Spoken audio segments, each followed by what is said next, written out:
안녕하세요. 저는 인천에 사는 평범한 30대 여성입니다. 결혼해서 예쁘게 잘 사는 분들도 물론 많지만 요새는 옛날보다 이혼 가정이 더 늘어난 것 같습니다. 사연 라디오를 듣다 보면 제 남편만큼이나 파렴치한 인간들이 많더라고요.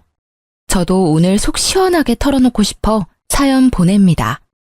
저는 친정아버지께서 의사셔서 어렸을 때부터 꽤 풍족한 집안에서 컸습니다. 주변 보면 가진 게 많지 않아도 화목한 집안들 많잖아요. 저희 집은 남들이 보기엔 부유했지만 화목한 집은 절대 아니었습니다. 아버지께서는 병원에 계시는 시간이 더 많았고 휴일에는 본인 시간을 보내시기 바쁘셨거든요. 친정 어머니께서도 바쁘시긴 마찬가지였습니다. 그래서인지 부모님과의 관계는 클수록 더 서먹해져만 가더군요. 그러다 보니 자연스레 독립도 남들보다 빨리 했고요. 부모님을 보면 저도 제 인생 스스로 살 길 얼른 찾아야 할 것만 같았거든요. 저는 젊었을 때 시작한 의류 사업이 잘 자리 잡아서 현재까지 사업을 운영하고 있습니다. 지금은 배를 고를 걱정 안 해도 되지만 초반에는 참 궁핍했고 많이 삐그덕거렸습니다. 그때 당시 저희 부모님께서 절 지원해 주시는 부분은 전혀 없었습니다. 부모님께서는 제가 사업하는 걸 탐탁치 않아 하셨거든요. 너 말이 사업이지 다른 사람들이 딸내미 뭐 하냐고 물을 때마다 내 속이 뒤집어진다. 옷 장사한다고 도저히 입이 떨어지지 않아. 내가 너 보고 나처럼 의사가 되라는 무리한 부탁했냐? 적당히 있어 보이는 직업 가지고 있다가 적당한 집안 남자랑 결혼하면 되는데 넌 왜 사서 고생을 해? 가끔 연락하는 아버지께서 그렇게 폭언 아닌 폭언을 하시면 저는 자존감이 바닥쳐서 꽤 오랫동안 마음앓이했어요. 어머니께서도 다를 바 없으셨죠. 너는 기집애가 무슨 사업을 한다고 아버지 속을 뒤집니? 집에서 가만히 공주처럼 있으면 될 걸 말이다. 형제 자매도 없어서 고스란히 우리 재산 다 물려줄 텐데 어쩜 그렇게 쓸데없는 짓을 하고 돌아다녀? 가장 가까운 가족이 저를 비난하는 건 참 힘들고 모진 일이었습니다. 그걸 다 버티고 어엿하게 제 사업을 키우자 그제서야 어머니께서는 인정해 주시더군요. 하지만 아버지께서는 끝까지 저를 못마땅해 하셨어요. 아버지께선 몇 년 전 사고로 돌아가셨는데 장례식장에서 배웠던 아버지 지인분들을 통해 그래도 아버지께서 절 사랑하셨다는 것만은 알았습니다. 주변 분들에게 딸이 혼자 앞가림 잘한다며 제 사업도 자랑하셨다네요. 살아계실 때 한 번이라도 저한테 잘한다고 직접 말씀해 주셨다면 참 좋았을 텐데 조금 속상했습니다. 그런 가정 환경이다 보니 자연스럽게 저는 훗날 제 가정을 정말 잘 꾸리고 싶다는 욕심이 더 커져만 갔습니다. 그러다 저는 가난한 집 어느 아들과 사랑에 빠졌어요. 제가 조건을 따진 게 아니라 처음 만났을 때 남편이 자기를 칭한 말이에요. 아는 분 통해서 선을 보다가 남편을 만났거든요. 저는 가난한 집 아들입니다. 네? 초면에 좀 당황스러우셨죠? 죄송합니다. 제가 대기업에 다니고 있어서 제 허물만 보고 다가오는 여자들이 많아요. 하지만 제 알맹이를 보고 도망가기 일쑤죠. 제가 돈을 많이 번다고 해서 저희 집이 잘 사는 건 아니니까요. 그동안 상처받았던 일이 많으셨나 봐요. 세아 씨는 어떤 분이세요? 저요? 저야말로 아버지께서 의사셔서 제 허물만 보고 다가오는 사람들이 많았죠. 유복하게 자라셨겠네요. 저랑은 완전히 다른 가정 환경에서 자라셨을 것 같아요. 그렇게 커피를 마시면서 저희는 이야기를 몇 시간이나 나누었습니다. 시간이 얼마나 지난지도 체감이 안 될 정도로 배고픔도 잊은 채 서로의 이야기에 빠졌습니다. 저희는 점심쯤 만나서는 저녁이 되어서야 겨우 식사를 함께 했습니다. 저는 무조건 가족이 1순위라서 나중에 아이를 낳는다고 하면 제일 하고 싶은 건 다 같이 야구장 가기? 주말 소풍? 등산? 소박하지만 이런 것들이 제 로망이네요. 세아 씨는요? 저도요. 전 어렸을 때 그런 기억들이 별로 없거든요. 도시락 싸서 등산 가는 건 안 해보셨어요? 네, 다들 시간 맞추기도 어렵고 해서요. 한 지붕 아래에 사는 가족인데 시간 맞추기가 어렵다고요? 그럼 이번 주말에 저랑 등산 가실래요? 도시락은 제가 쌀게요. 안 그러셔도 돼요. 바쁘시잖아요. 현수 씨 힘들어요. 아님 주말에 식사나 한 끼 할까요? 아니요, 전혀요. 일이 바쁘고 힘든 거죠. 세아 씨 만나는 건 오히려 저한테 힐링일 것 같은데요. 저는 그렇게 다정한 남편에게 스며들었고 결혼 후에도 남편은 한결같았습니다. 하지만 시모와 시동생과는 한 가족이 되려면 많은 노력이 필요했습니다.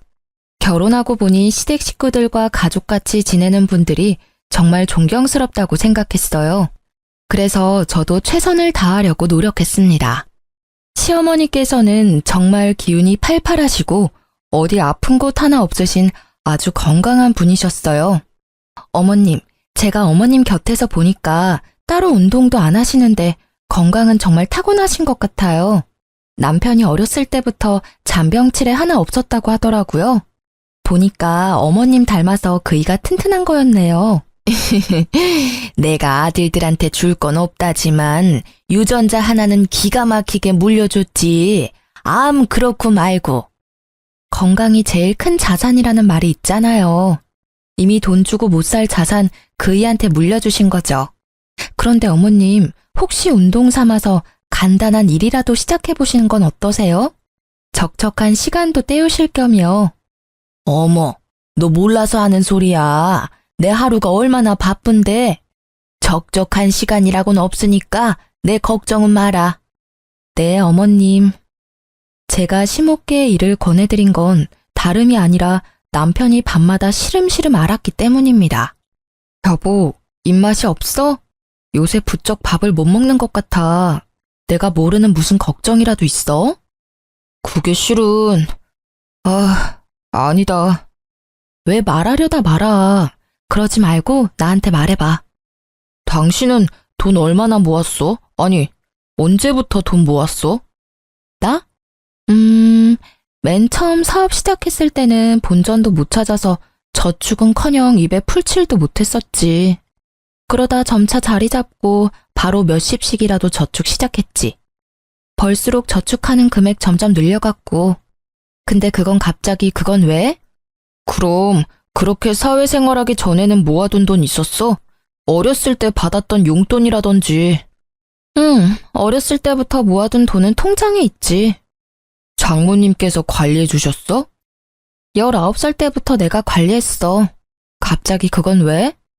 이제 나 당신이랑 결혼도 했고 수입 관리는 내가 하고 싶은데 엄마한테 뭐라고 말하면 좋을까?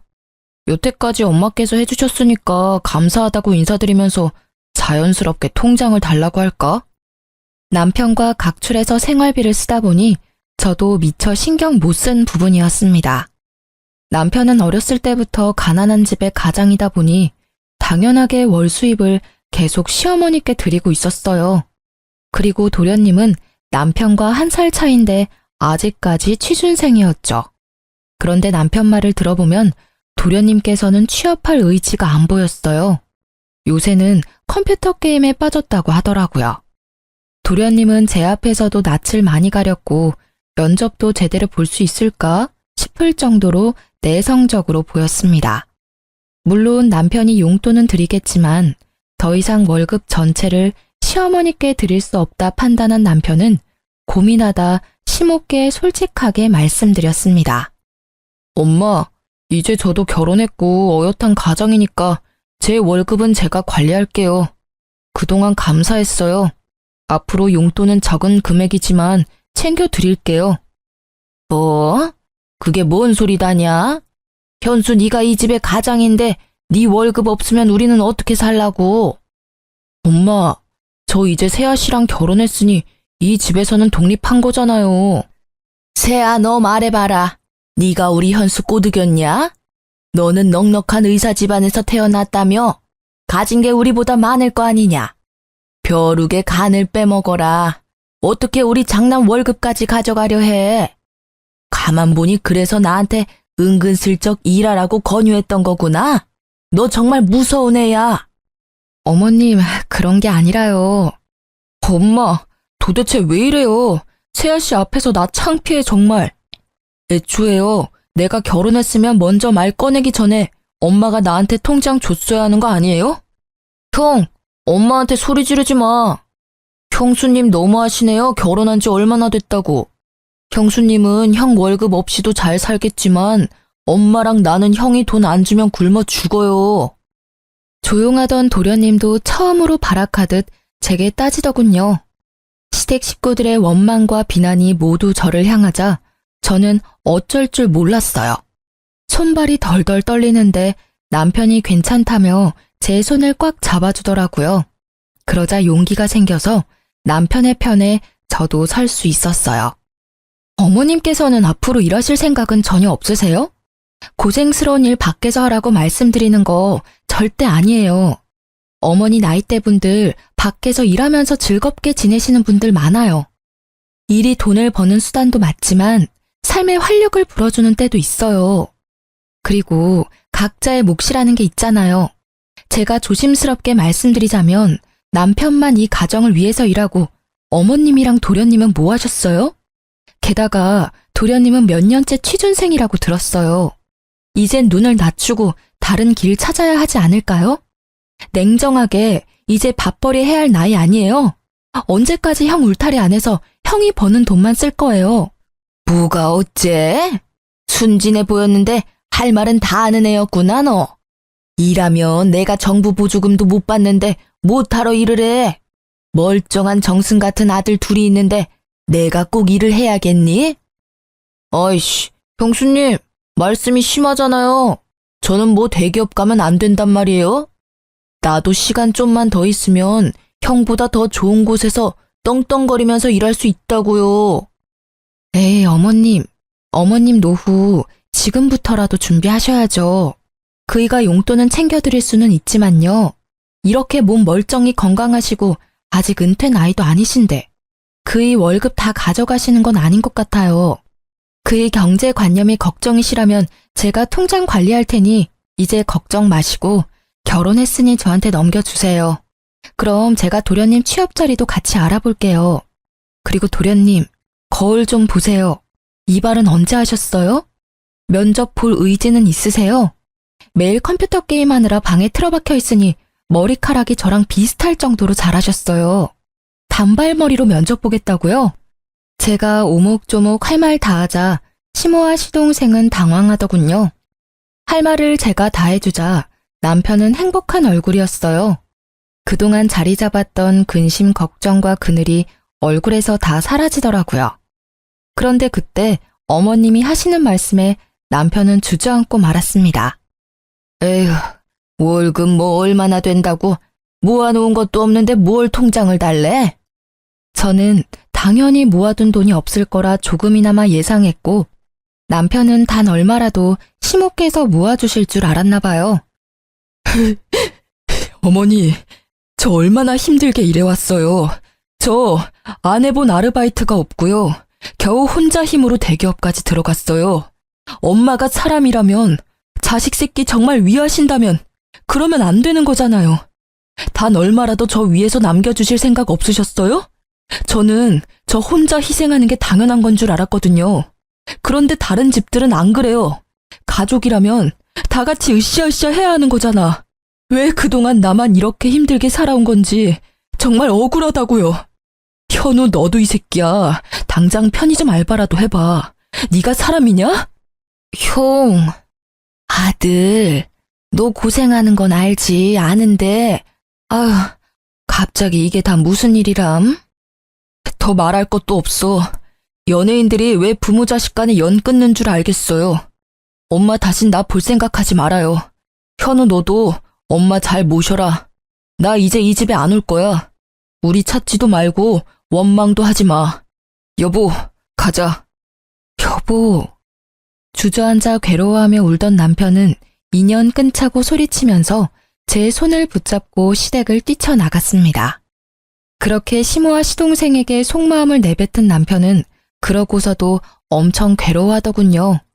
난 정말 어떻게 해야 할지 모르겠어. 정말 모르겠다고. 엄마랑 동생이랑 이렇게 틀어지고 싶지는 않았어. 근데 내가 또 다가가면 예전으로 돌아가는 거잖아. 내 인생을 포기해야 내 가족들 곁에 있을 수 있다는 게 너무 힘들어. 정말 모르겠다고 오열하는 남편을 위로해주면서 저는 남편 혼자만의 문제가 아니라고 생각했습니다. 이제 저도 가족이 됐으니까요. 여보, 평생 어머님이랑 도련님 안 볼 자신 있어? 없지? 안 되겠다. 내가 이 문제는 내가 해결해 볼게. 어떻게 될지는 모르겠지만 말이야. 어떻게 하려고 여보? 나아질지 안 나아질지 아직 안 해봤으니까 노력이라도 해봐야지. 당신 이렇게 울고 후회하는 모습 보니까 내가 마음 아파서 안 되겠어. 그리고 그나마 다행이었던 건요. 남편이 혹시 몰라 심호께의 연봉을 속이고 월급 전체를 심호께 드린 건 아니었더군요. 조금씩 몰래 모아둔 재산이 있었습니다. 그것마저 없었으면 그때 남편은 완전히 무너졌을 것 같아요. 시어머님은 매일같이 제게 잘못했다며 남편 좀 어떻게 해보라고 연락이 왔습니다. 얘야, 내가 그날 소리 지르고 막말해서 정말 미안하다. 근데 나로서는 참 당황스러운 일이었어. 믿었던 장남이 갑자기 돌변하니까. 어머님, 그이가 어머님만 믿고 그동안 평생 월급 맡겼는데 단 한 푼도 안 남았다 하니 얼마나 상실감이 크겠어요. 하지만 어머님도 어디 다른 곳에 쓴 게 아니라 다 살림하는 데 쓰셨겠죠. 하지만 이제는 너무 장남한테만 의지하시면 안 돼요. 저희도 이제 자식 낳고 가정 꾸리고 살아야 하니까. 어머님께서도 하실 수 있는 일 찾아서 하셔야 해요. 지금도 일하실 생각은 조금도 없으세요? 제 말에 시모는 머뭇거리며 말했습니다. 뭐, 내가 할 줄 아는 건 살림뿐인데 밖에서 뭔 일을 하겠니? 어머님, 저 믿으세요? 뭐? 안 믿으시더라도 지금부터 저 믿고 저만 따라와 주시겠어요?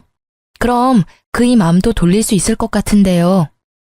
시모는 알겠다고 마지못해 끄덕이셨고 저는 시모와 도련님이 직업훈련을 받을 수 있도록 열심히 알아봤습니다.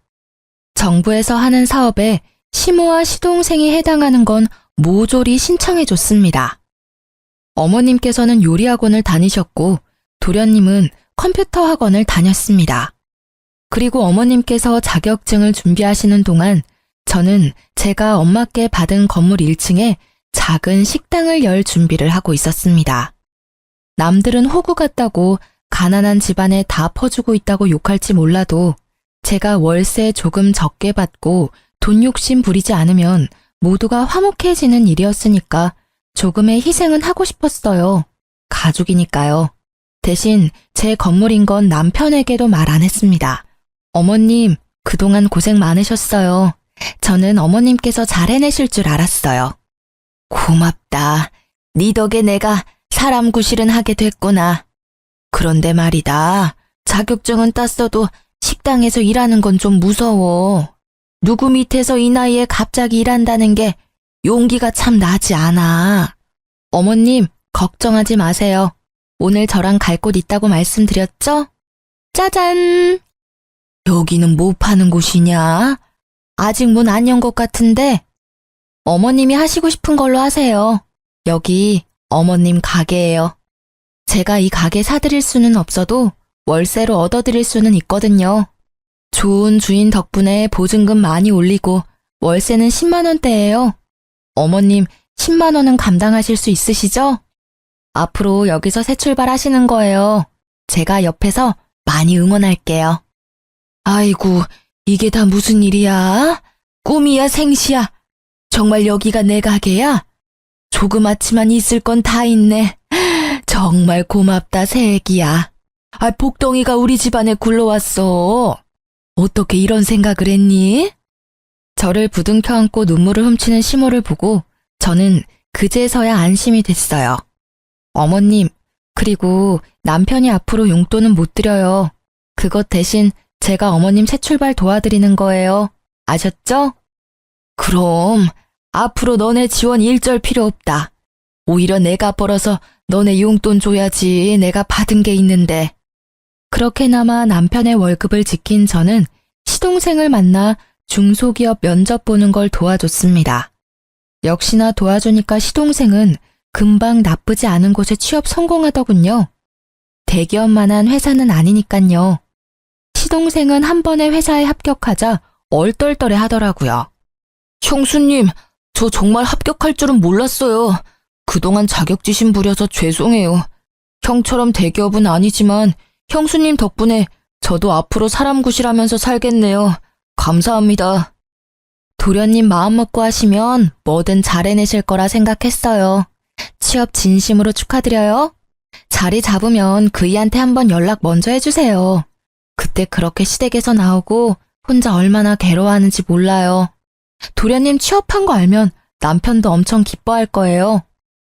형수님, 저희 집 은인이세요. 진짜 감사합니다. 솔직히 인연 끊는 게 형수님한테는 더 좋은 일이었잖아요. 그런데 외면하지 않고 저희 가족 관계 회복도 도와주고 일자리도 찾아줘서 정말 고맙습니다. 도련님, 저한테 더 좋은 일은 가족들 다 같이 행복하게, 화목하게 지내는 일이에요. 시동생은 진심으로 제게 고마워했습니다. 그리고 시모와 시동생 마음 잡고 일하는 걸 보고 남편은 깜짝 놀라더군요. 자연스럽게 남편은 시댁 식구들과 화해에 성공했습니다. 여보, 어쩜 그렇게 예뻐? 어떻게 그런 생각을 했어? 난 내 신세 한탄만 했지 상황을 바꿔보려고 노력하지는 않았어. 그냥 난 내가 돈 벌어다 우리 집에 갖다 주는 것만으로 내 역할 다 했다 생각했어. 그런데 그게 독이었지. 더 빨리 바뀔 수 있었는데. 내가 그렇게 만든 거야, 모두를. 그런데 당신은 현명하게 모두가 행복할 수 있게 도와줬어.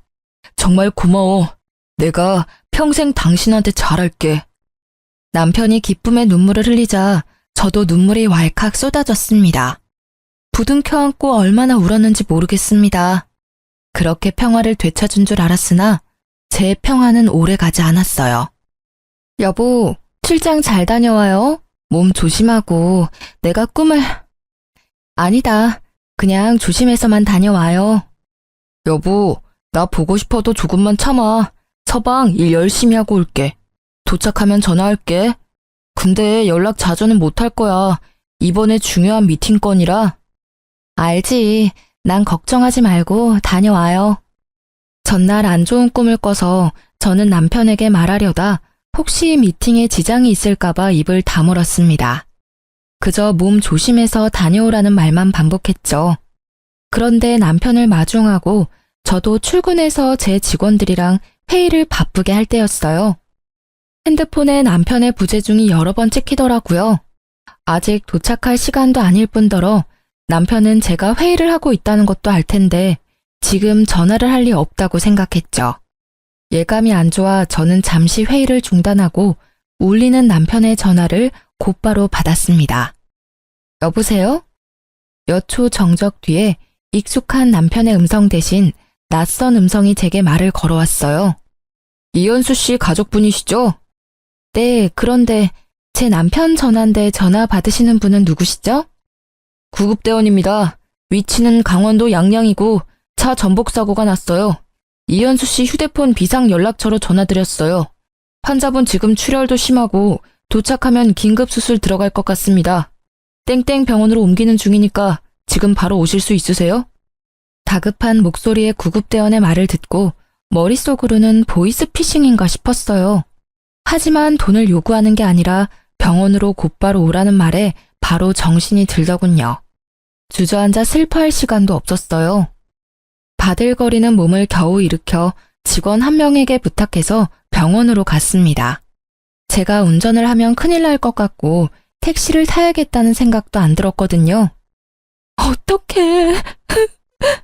대표님, 괜찮을 거예요. 진정하세요. 다행히 남편보다 더 일찍 도착해서 저는 구급차를 기다리고 있었어요. 응급실에 곧바로 교통사고 환자라고 시끄럽게 들어오는데 제 남편인 걸 직감했죠. 그런데 남편 옆에 나란히 실려온 젊은 여자가 있었어요. 보호자님, 이현수 환자 바로 수술 들어갈게요.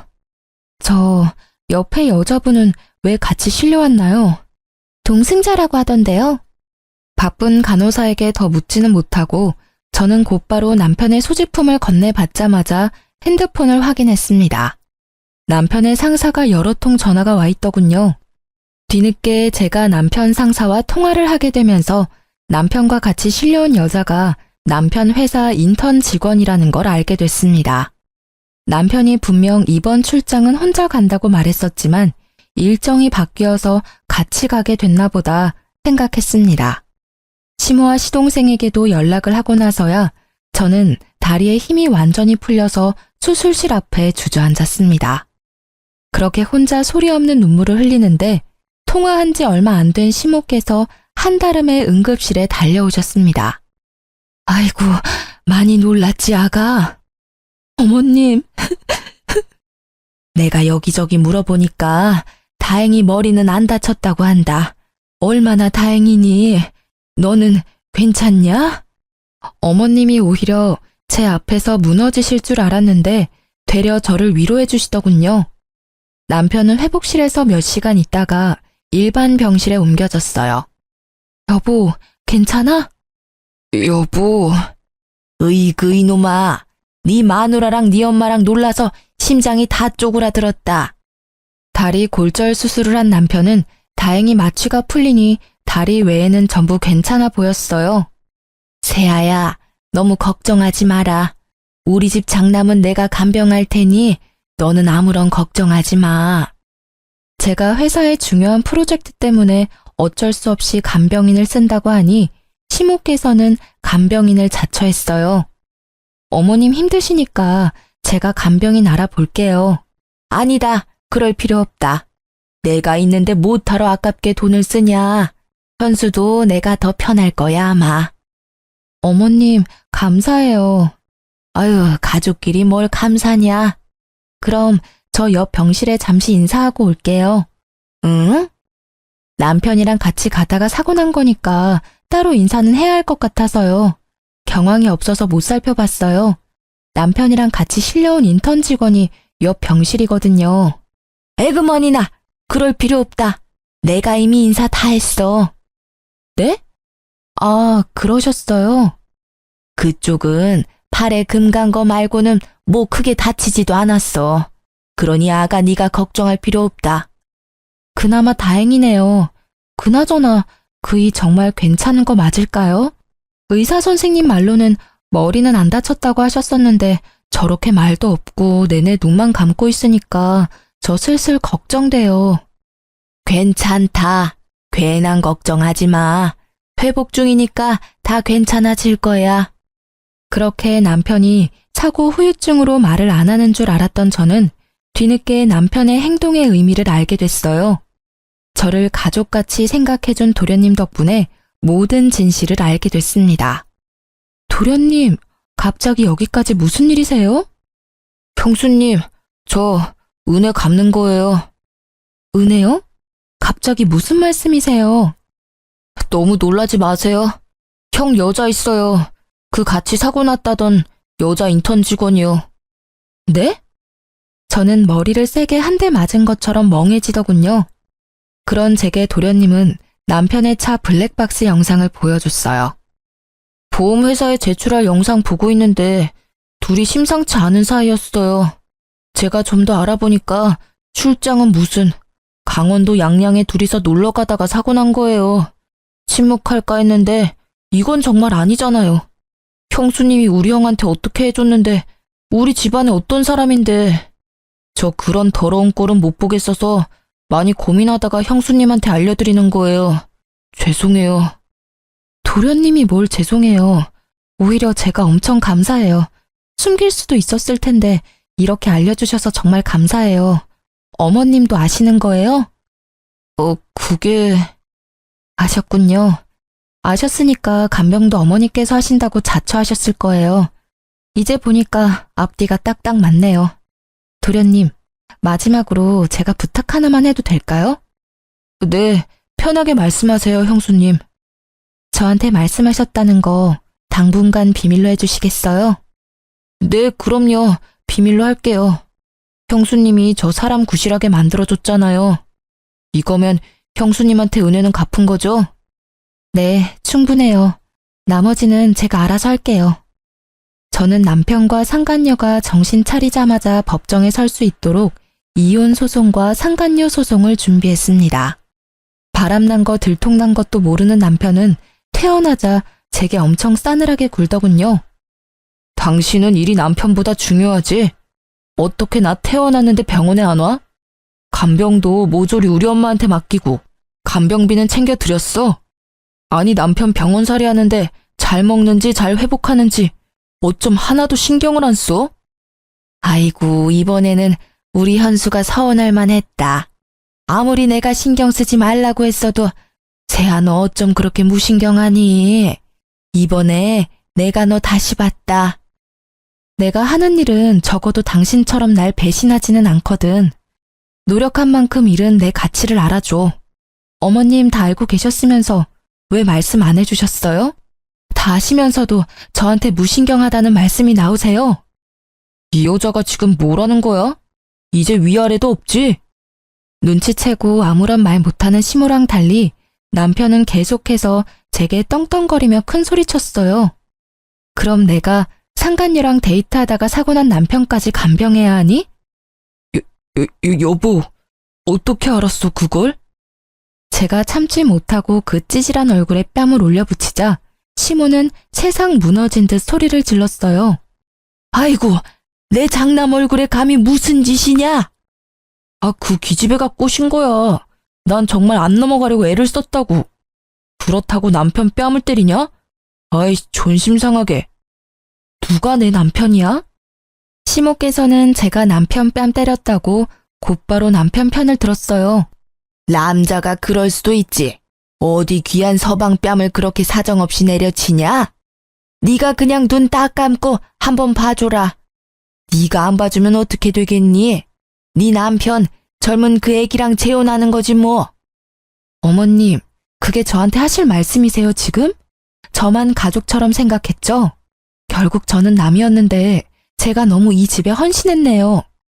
그러자 가만 지켜보던 시동생이 나서서 제 편을 들어주더군요. 엄마, 진짜 그게 뭔 개떡같은 소리야. 형수님이 우리한테 그렇게 잘해주셨는데 어떻게 지금 형 편을 들어? 형, 너 간도 크다. 사고 친 게 차라리 돈 문제면 몰라. 여자 문제? 으이구, 난 인간이라도 됐지. 형은 분리수거도 못해. 자기 복 자기가 발로 찬 거야. 넌 끼어들지 마. 겨우 사람 구실하게 만들어줬더니. 형이 그렇게 만들어줬냐? 형수님이 다 도와주신 거잖아. 야, 설마 네가 말했냐? 당연하지. 그럼 보고 못 본 척 말아? 어떻게 사람이 그래? 이 자식이 근데. 두 형제가 멱살을 잡고 서로에게 달려들자 시모는 제 탓을 하기 시작했어요. 아이고, 왜 너네가 싸우고 난리야? 이렇게 형제가 이간질하니까 세아야, 네 속이 편하니? 독하다 독해. 나 같으면 모르는 척한다. 겨우 이룬 이 가정 어떻게든 지켜도 모자를 망정. 너 그것밖에 안 되는 애였니? 어디 어린 시동생 꼬드겨서 이 사단을 만들어? 이 지독한 것. 이 사단을 만든 건 어머님 장남이죠. 어머님 원하시는 대로 저 인간한테 그 상간녀랑 재혼하라 하세요. 새로 들이는 젊은 며느리한테나 바라세요. 전 여기까지니까요.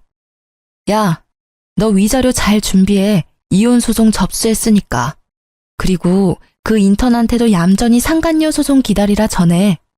그리고 어머님께서는 내일부터 가게 안 나오셔도 돼요. 뭐? 가게? 네가 뭔데 나오라 말아야 내 가게인데. 아, 제가 그걸 말씀 안 드렸어요?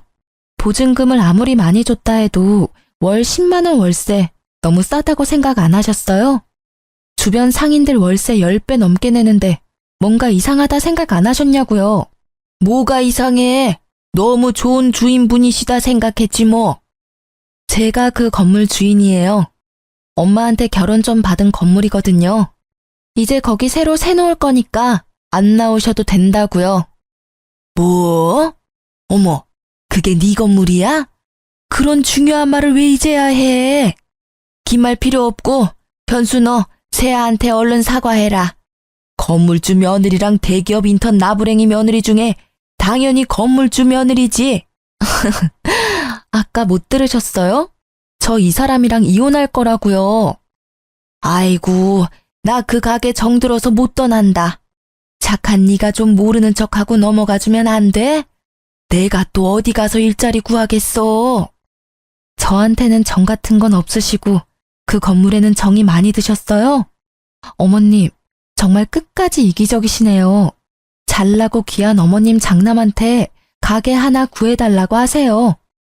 여보, 그러지 마. 왜 이렇게 극단적이야? 일단 우리 둘 집 가서 다시 얘기하자, 응? 내가 이렇게 빌게 정말 잘못했어. 잠시 내가 미쳤었나 봐. 갑자기 버는 돈이 족족 나한테 들어오니까 어떻게 어디에 써야 할지 모르겠더라. 그런데 그 애가 맛있는 거 사달라고 할 때마다 사주는데 희열감이 느껴졌어. 젊은 여자애랑 데이트다운 데이트하니까 왜 나 젊었을 때는 이런 데이트 못했을까 싶고 너무 설렜어. 그래서 그랬던 거야. 그 여자애가 좋았던 게 아니라 그 상황이 좋았던 거라고. 남편의 머릿속 사상은 상상 이상으로 역겨웠습니다. 지가 뭘 잘못했는지 모르면서 아직 다친 다리가 회복되지 않은 남편은 절뚝거리는 다리로 눈물까지 쏟아내며 저를 붙잡더군요. 그리고 저를 못 나가게 막는 시모에게 말했어요. 어머님, 그동안 제가 가족이라고 절감한 월세 한꺼번에 청구해드려요? 아이고, 미안하다. 잘못했어. 그날 시동생이 배웅해줬고 그게 시댁에서의 마지막 일이었습니다. 그런데 겁도 없이 간이 큰 상간녀는 제 번호를 알아냈더군요. 우리 좀 만나요. 건방지구나. 어딜 오라가라야. 시끄럽고 당장 나 있는 곳으로 오라고. 대학 졸업반인 상간녀는 어린애 떼쓰듯 저를 자기 회사 및 카페로 불렀어요. 제가 그곳에서 만나자 한 게 아니라 상간녀가 꼭 거기서 만나야 한다고 했죠. 간땡이가 큰 건지 눈치가 없는 건지 이해가 안 됐지만 저는 오히려 잘된 일이라 찾아갔어요. 제발 이혼 소송 중인 남편과 마주치길 바랬습니다. 너 무슨 생각으로 날 여기로 부른 거니? 내가 너 하는 꼴이 너무 웃겨서 와봤어. 여기 회사에 날 부른다고? 너 진짜 어리긴 어리구나. 눈이 있음 보라고요. 눈 제대로 달렸으면 현실을 직시하라고요. 나랑 그 사람이랑 어울리는지 당신이랑 그 사람이랑 어울리는지 잘 봐봐요. 그 사람 옆은 내가 더 잘 어울려요. 어디 상간녀 주제에 말이 많아. 야, 너 인턴이라며. 정직원도 아니면서 무슨 부심이야? 너 니네 부서 사람들은 알아? 너랑 내 남편이랑 바람난 거? 회사에서는 알까? 모르겠지. 알면 네가 계속 여기 있을 리가 없어. 내가 가서 고발이라도 할까? 저는 저를 도발하는 상간녀에게 일부러 큰 목소리로 말했습니다. 카페에 앉아있는 남편의 회사 동료들이 들을 수 있게요. 주변에는 익숙한 얼굴에 남편 동료들도 얼핏 보였거든요. 상간녀는 본인이 저를 거기까지 불러놓고 새빨개진 얼굴로 울먹이더군요. 지금 뭐 하는 거예요? 당장 앉아요? 여기서 소란 피우지 말라고요. 아니, 넌 날 여기까지 불러놓고 이런 상황은 생각도 안 해봤니? 당신 부끄럽지도 않아요? 부끄러워해야 하는 건 너지. 남의 남편 빼앗고 상간녀 소송 당한 거 부끄럽지도 않아? 소송 취하해달라고 빌지는 못할 망정 어디서 개수작이야? 저는 그 말을 끝으로 커피잔을 들어 상간녀 머리로 기울였습니다. 자기야, 이 여자 좀 말려봐. 그 광경을 목격하고 몰래 목발 짚으며 빠져나가려는 남편을 기어코 붙잡는 상간녀였죠. 사람들은 웅성거렸고 저는 유유히 그곳을 빠져나왔습니다. 남편의 일그러진 얼굴은 평생 잊지 못할 것 같아요. 그 얼굴에는 후회와 창피함, 좌절이 모두 섞여 있었답니다. 상간녀는 관심종자처럼 끝까지 카페에서 어린애처럼 울더군요. 그게 영원히 자기를 따라다닐 흑역사가 될지 몰랐나 봐요. 그 후에 시동생이 말해주기를 전 남편과 상간녀는 회사 내에 불륜 소문이 파다하게 났다고 합니다. 사내뿐만 아니라 밖으로도 소문이 나돌기 시작하자 풍기문란죄로 전 남편은 인사조치 당하고 연봉이 삭감됐다고 하네요. 상간녀는 당연히 인턴에 잘렸다고 하고요. 그런데 웃긴 게 그 난리를 피웠는데도 상간녀와 전 남편은 시댁의 살림을 합쳤다고 합니다. 시동생은 일부러 남편이 보지 않을 때 상간녀한테 돈 빌려달라고 괴롭혔다고 하네요. 본인 말로는 양아치 건달 도련님 컨셉을 했다고 하네요. 시모 또한 엄청나게 하녀 취급을 했다고 합니다. 시동생에게 들은 내용대로 잠깐 들려드리자면, 형수. 네? 돈 좀 있어요? 돈이요? 아이씨, 전에 있던 형수는 돈 잘 벌어서 용돈도 주고 그랬는데 형수는 뭐 줄 거 없어요? 어리기만 했지 뭐 볼 게 어디 있다고. 우리 형 보는 눈도 없지. 어디서 이런 형수를 데리고 왔대? 그렇게 모욕감을 주면 상간녀는 남편에게 쪼르르 일렀다고 합니다. 그럼 돌아오는 남편의 말은, 야, 현명하게 대처 못해? 우리 집사람이었으면 말이야. 뭐? 집사람이 난데 누굴 말하는 거야? 너 말고 새야 말이야. 당신 자꾸 그 여자 얘기를 내 앞에서 왜 아무렇지 않게 내뱉어? 그렇게 상간녀와 전 남편은 싸우기 일쑤였다고 합니다. 시모는 가정을 깨지게 한 상간녀가 너무 괘씸하다며 엄청나게 시집살이 시켰다고 해요. 그렇게 영원할 것 같았던 상간녀와 깨지고 전 남편은 3달도 안 돼서 혼자가 됐다고 합니다. 전 남편은 곁에 아무도 없으니 법원에서 절 만나자 제게 아련한 눈빛을 보내며 다시 잘해보자 하더군요.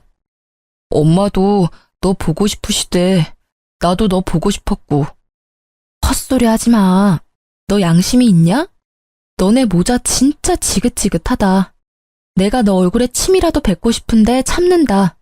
벌써 속으로는 가래침 수십 번 뱉었어. 뱉고 싶으면 뱉어. 나 그것까지 충분히 감당 가능해. 여보, 난 너 없으면 정말 안 되나 봐. 우리 좋았었잖아, 응? 뭔? 아니 근데 너 왜 아직도 목발을 들고 다니니? 여보. 오열을 하며 전 남편이 털어놓는 진실에 저는 맘 편히 웃지도 못하겠더군요. 전 남편 교통사고 후유증 때문에 평생 한쪽 다리 재구실 못한다고 합니다. 천벌받았다 생각했어요.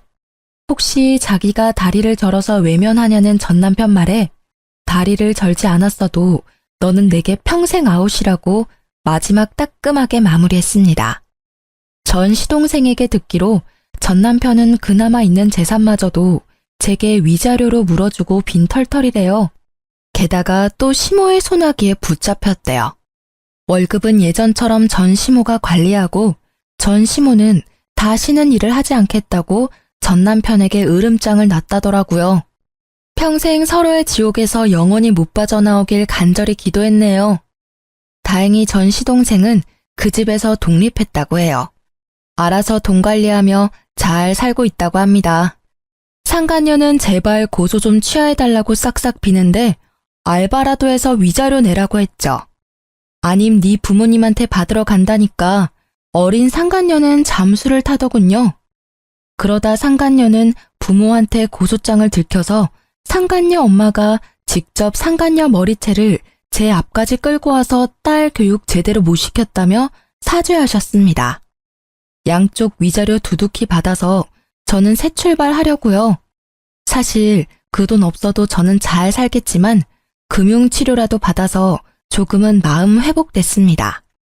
바뀌지 않을 것 같던 시동생은 인간됐고 바뀌지 않을 것 같던 시모는 여전히 안 바뀌었고 좋은 사람인 줄 알았던 남편은 좋은 사람이 아니었어요.